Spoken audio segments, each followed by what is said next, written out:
Letty Campbell did not receive a grand funeral.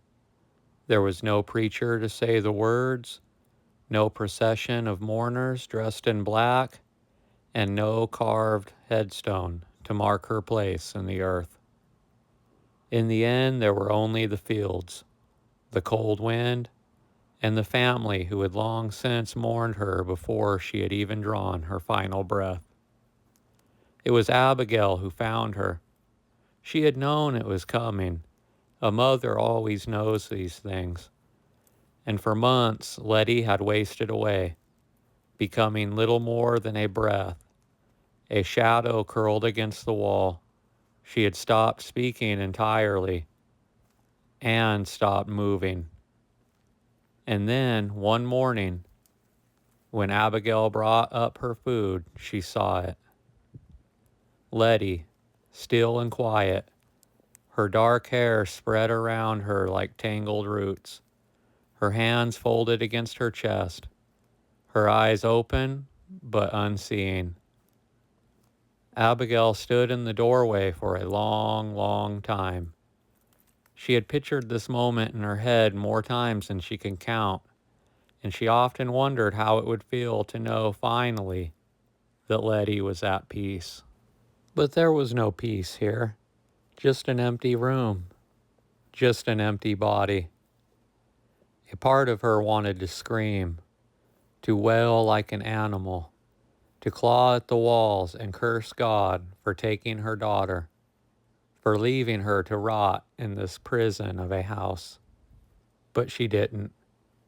She only stepped forward, knelt beside Letty's frail form, and brushed a trembling hand over her forehead.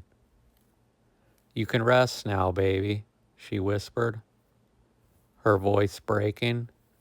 "Mama's got you." Then she closed Letty's eyes.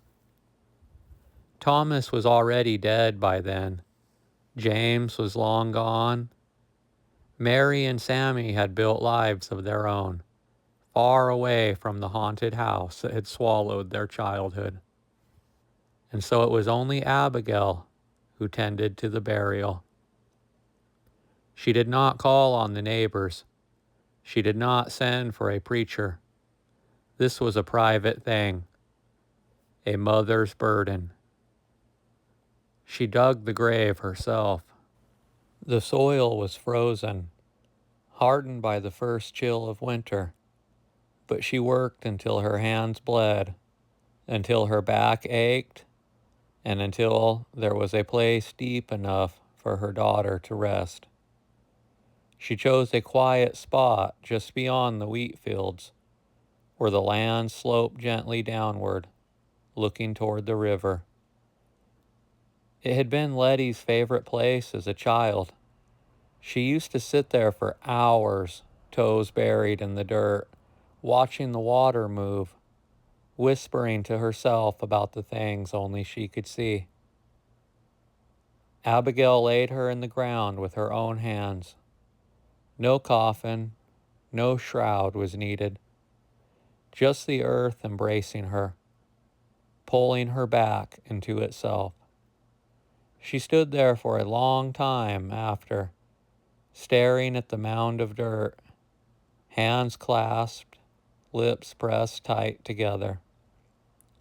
She thought of words to say or prayers to offer, but in the end there was nothing left.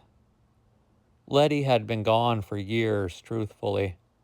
This was just Abigail saying goodbye to what was left of her. Sammy and Mary arrived 2 days later, summoned by a short letter scribbled in Abigail's trembling hand. They stood at the grave, side by side, staring at the unmarked earth. Mary wept. Sammy did not. He only swallowed hard, shoved his hands into his coat pockets, and looked anywhere but at the place his sister had been laid to rest. "She should have had a proper funeral," he muttered, after a long silence. Abigail only shook her head. "No preacher could make right what we did to her." Mary cried some more. rubbing her red-rimmed eyes. I should have visited more. We all should have, Abigail said, her voice quiet and tired, but it wouldn't have changed nothing.